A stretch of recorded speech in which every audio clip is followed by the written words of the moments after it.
Hi, I'm Christian Brindle with Christian Brindle Insurance Services. And I'm Glenn Shelton with Lead Heroes and Hire Heroes. And this is Taco Tuesday. Tuesday. Let's talk about insurance. This is a show all about growing your business as an insurance agent and bringing you up-to-date marketing trends. We have great guests. We have sales experts. We'll talk about all things pertaining to senior insurance and other lines of insurance. We're trying to help you grow your business, and we are excited that you are here to watch our content. If you enjoy this episode, make sure to like the episode. Subscribe to any platform that you enjoy to listen on. Make sure to leave a 5-star review if it allows it, and we'll see you on the episode. We'll see you in there. Welcome, guys. We are back with another. Let's get ready to rumble. We're back with another episode of Taco Tuesday. Let's talk about insurance. My name is Christian Brindle. My name, I can't tell you that. It's classified. We're going to be talking about some hairy subjects today, guys. And we're going to be talking about something that I'm going to tread lightly with what we say and how we say it. But I think it's an important topic that's relevant in our industry right now. And that is, I'll just kind of jump right in. So we have. Why do we even have to tread lightly? Are you just, you're nervous about like the powers that be out there? You're like, please don't get mad at my opinion. I guess so. I guess I don't want to be Andrew Tated. Hated like Tated. Hate. Get the hate like Tate. Hate like Tate. Get the hate like Tate. I'd wear that t-shirt. All right. We'll put them on some Taco Side Tuesday business. shirts. Okay. Side hustle. Okay. Driving Uber with that shirt on. Let's just jump in because I want to make private equity. Yeah, I want to spend as much time on this as possible. Let's jump into it. Head first. Shallow end, please. Private equity businesses. Private equity. Okay, so for the most part, a multitude of some of the larger insurance company agencies, I would say, whether it be large call centers or whether it be FMOs, IMOs, have become part of a private equity group. You know, they've been purchased. Why don't we back it up for a second? Why don't you talk about what private equity is? Good point. So before we talk about how it's relevant to insurance. So private equity, guys, is when you have a group of investors, people that put together a company that their sole purpose is to acquire businesses. They're acquiring maybe an entire business, or they're acquiring a piece of a business. And they're kind of making a collection of businesses. Oftentimes they'll do it with similar types of businesses, all within a niche. You know, it might be like a real estate company. It might be it's like going it's like going public without going public, essentially, right? Yeah, kind of. Yeah. You know, you got money managers. Your goal is to really, you know, create a return on investment with the money. You're not really managing the business. You're managing the money, really. Right. And so with insurance, we've had a couple of different groups, probably 2 or 3 for the most part, that have conducted a lot of these transactions, that have gone through and bought a lot of call centers, FMOs, IMOs, large insurance industry companies of different kind of sizes and different kinds of business models. The most 2 prominent ones, we actually did an entire episode about a year. I don't even know if it might have been 2 years ago at this point. I think it was 2 years ago. And those are Integrity Marketing and Amerilife. And we've also seen SMS kind of jump into there. They've done some private equity things and some acquisitions.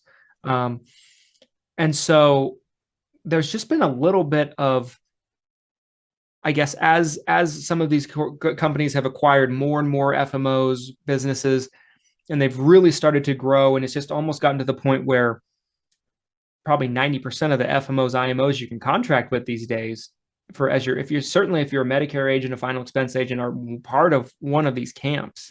Right.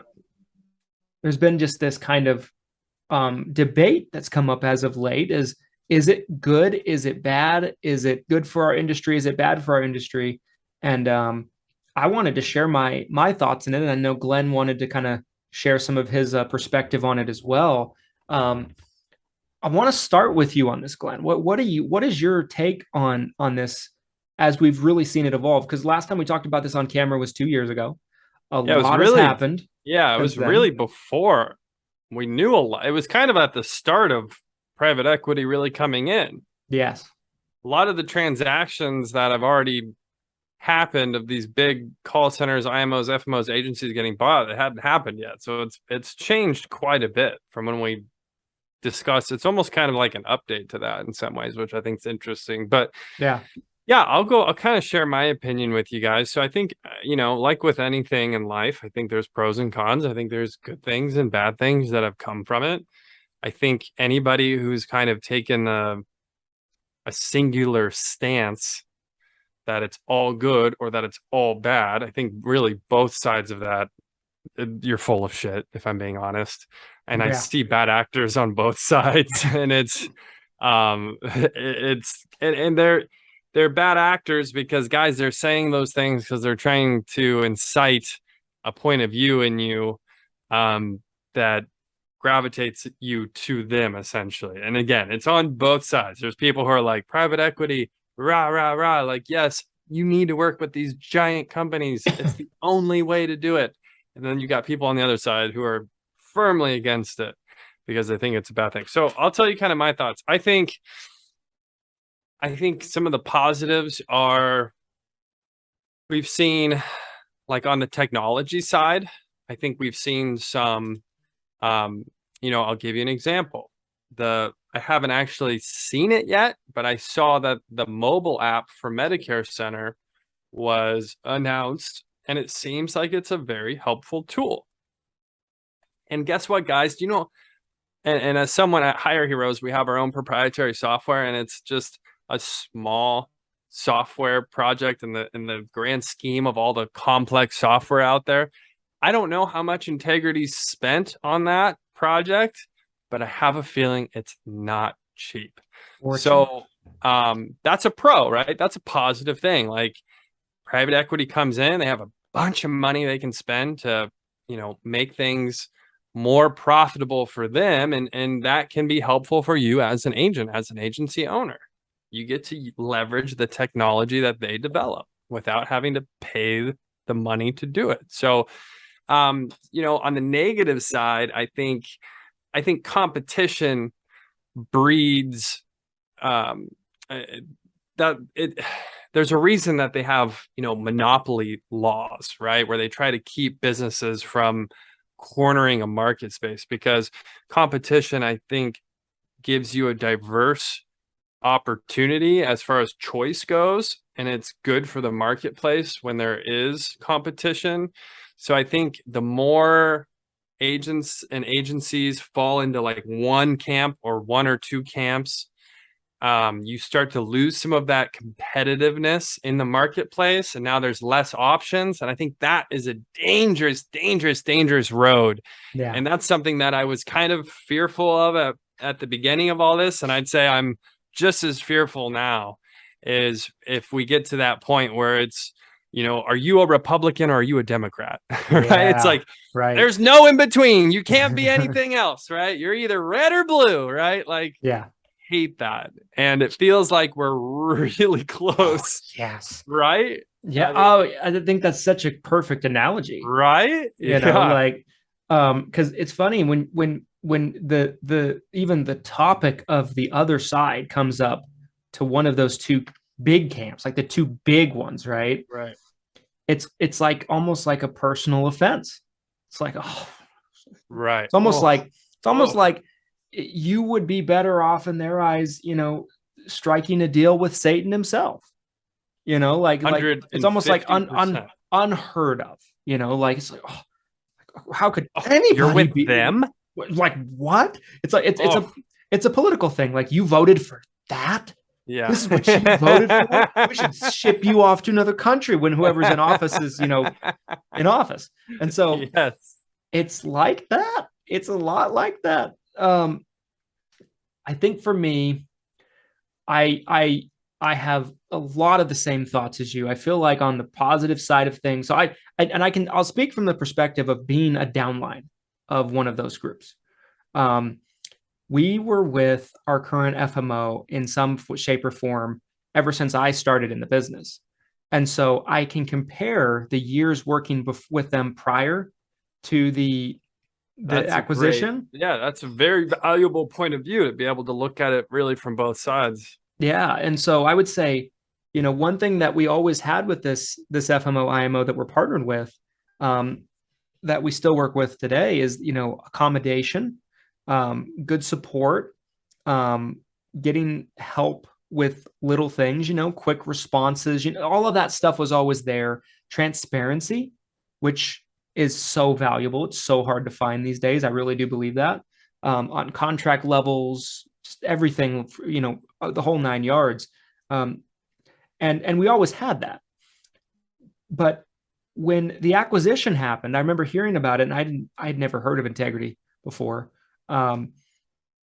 What I've seen since is increased marketing dollars and co-op over the years.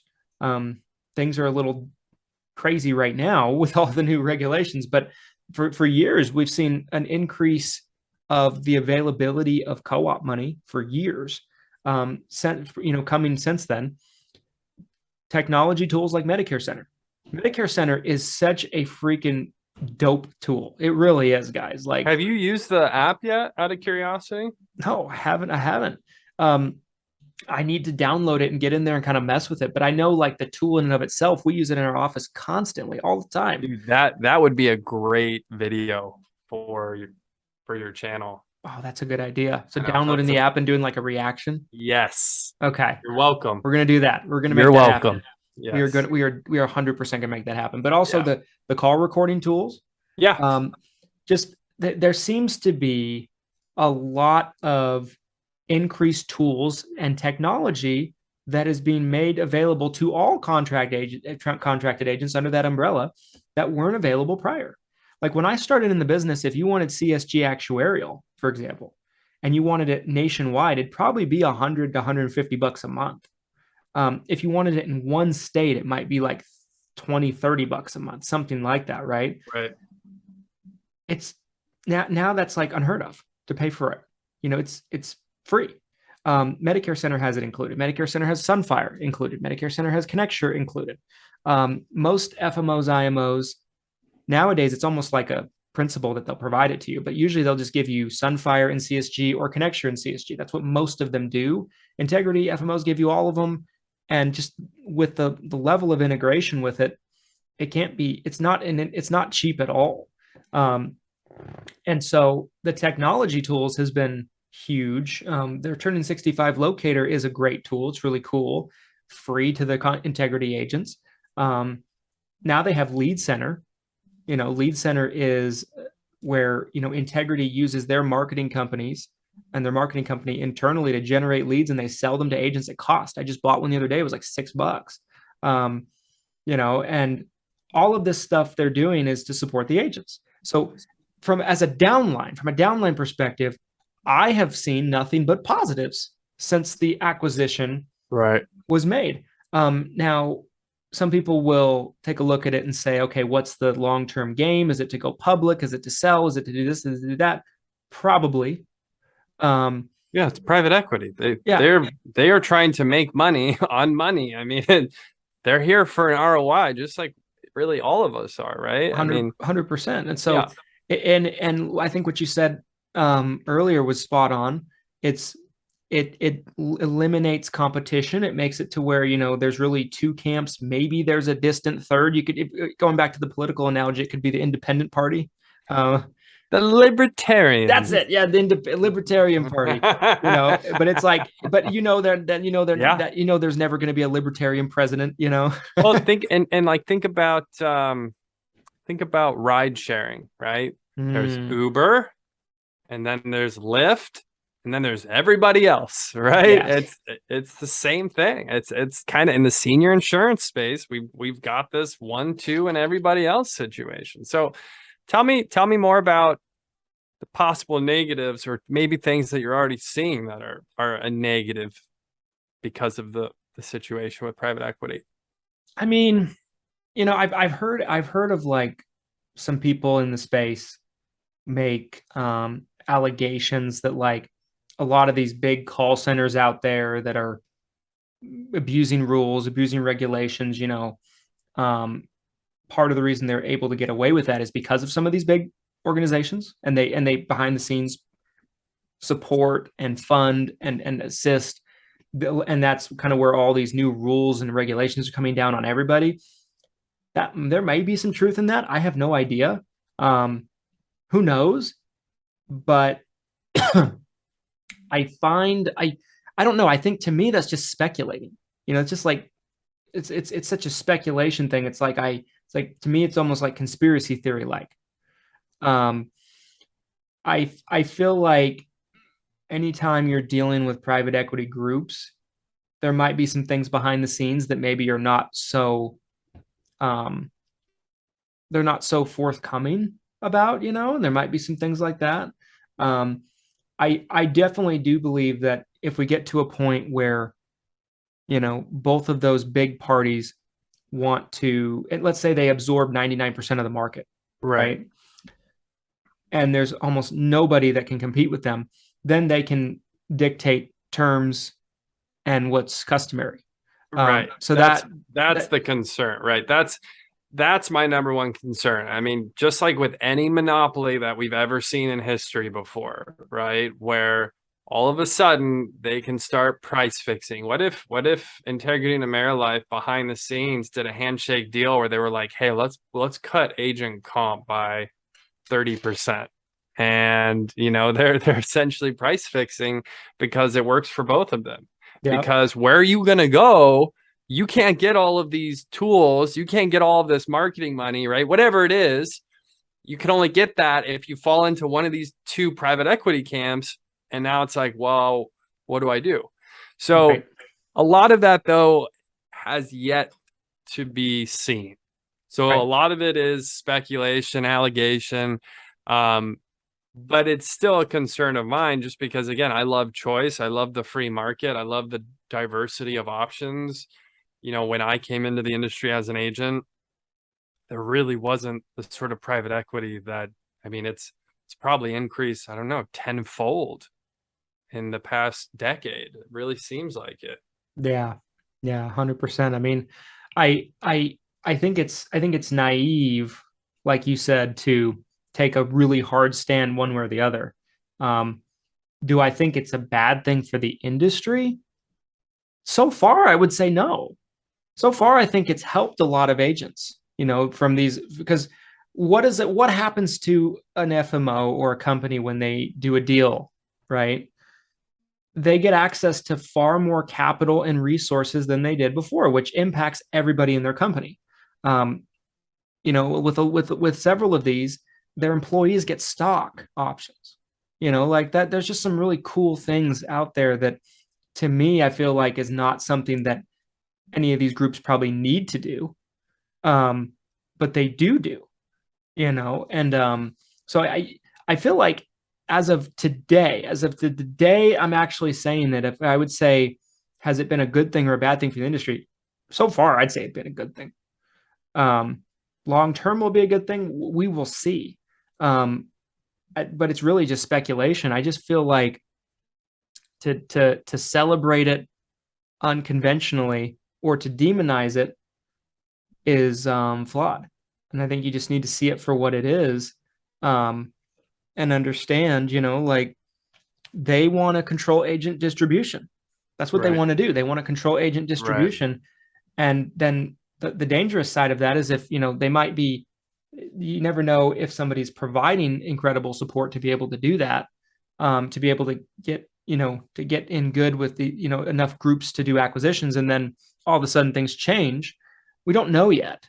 I do like the idea of outside parties trying to come up with better solutions, competitive, competition, yeah, and just making sure that there's other options. I do like that idea, and I do like it.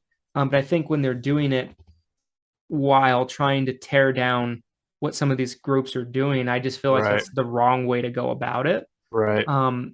Because I don't feel like a lot of the private equity has affected agents' lives negatively, at least up until this point. Now, I mean, someone could say, if you could point to something that's actual proof that there was some, that any of these groups were particularly behind a lot of what was going on with this organization or that organization, which kind of fueled new regulations, then I would say, okay, that makes sense.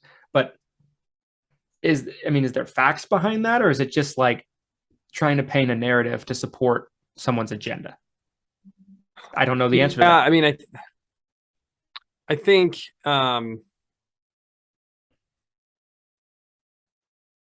it's just, I see so many analogies in the marketplace, like especially outside the insurance world. Like look at Walmart and like Target, right? Yeah. It's like they kind of took over like the consumer department store industry, right? And like if you're an agent and you're trying to sell your product, it'd be like putting your product on the Walmart shelf. Yeah. It can be a benefit because there's already so many consumers there, but then it can also be a negative because you have a third party entity that's involved in your business that's between you and your revenue. Yeah. So, I really think the bottom line, I mean, I want to kind of, again, be thoughtful of your time, Christian. I know we're approaching kind of that 30-minute mark, but my final thoughts on really all of this, the private equity that's come into the space and the future of it and kind of what we've already seen. I do think there's a ton of positives like we talked about. I think, again, to highlight some of them, the technology, the marketing money, and sometimes the consolidation of agencies can be a benefit. It can align people's resources and goals and again, sky's the limit. It can be a very good thing. But I also have the concern on the opposite end of it, whether it's, changing compliance rules to try to set themselves up or, the potential of going to a carrier and changing compensation and all sorts of stuff like that, stuff that, would be very, very difficult to really know what happened behind closed doors. Yeah. Because you're adding a person between you and the carrier. And if you are a person that's against it, right? You don't have to work with these private equity companies. You can do it yourself. It might be the harder road. It might be, one that's maybe not as profitable, but maybe you can find some regional carriers that'll contract you directly. Maybe you can find some small IMOs that aren't a part of the bigger companies and you can go through them to get to some of the carriers. I mean, there's options out there. So I don't want anyone to feel like you're pigeonholed. You don't have to be a Republican or a Democrat. I know that's scary to think about, but there are other options out there, and same thing applies to the insurance world. There's other options. Yep, 100%. Final thoughts, Christian. What do you think? I would say, guys, to me, I'm extremely weary of anybody that is super hardcore on one side or the other. Same thing with politics. To me, it's no different with politics. Yeah. If I get on the phone with somebody and no matter what I believe, and they're super like extreme one way or the other, and they just keep pushing me to have this conversation. Like we've all had that with a client, right? Even if they're saying things that I agree with, it just freaking pisses me off because I'm like, I don't care. Like you're full of shit because you're so wrapped up in your emotion of the news you're watching 24/7. Like snap out of it, get a grip. And I think that's how I feel like people that are extreme one way with the pom-poms for it and the people that are extreme like it's Satan. I feel it's an agenda. It's painting a narrative for an agenda and just see things for what they are. And that would be my final thoughts. And that's kind of how I view it. And that's what I would encourage you guys to have the same mindset and perspective on also. Yeah, I think that's a great point of view. And I do think that's beneficial. Be leery of what people are trying to sell you on, even if you don't realize they're trying to sell you on something, I don't know. I guess that's kind of my point of view with anyone's content. I feel like they're always trying to sell me on something, even if they're not, so being kind of leery of that. We here at Taco Tuesday, though, this content, we are not trying to sell you anything except for those incredible exclusive leads at Lead Heroes. and tickets to the summit 2023, you guys. But other than that, we are not selling anything to you, I promise. Christian, as always, it's been a pleasure. Guys, if you're watching on YouTube, smash the like button. Drop a comment. What do you think about private equity getting involved more in the insurance space, which I'm sure they will only get more involved in the future? Tell us what you think. If you're listening on a podcast platform, give us a review. 5 stars. We would love it. 1 star, tell us why. Why do you hate us? We want to know. Why do you hate us? What did we do to you? We'll be back with you guys with another episode. And appreciate all you listeners. And if you love our content, let us know about it. And we'll talk about with you guys next time. Peace. Peace.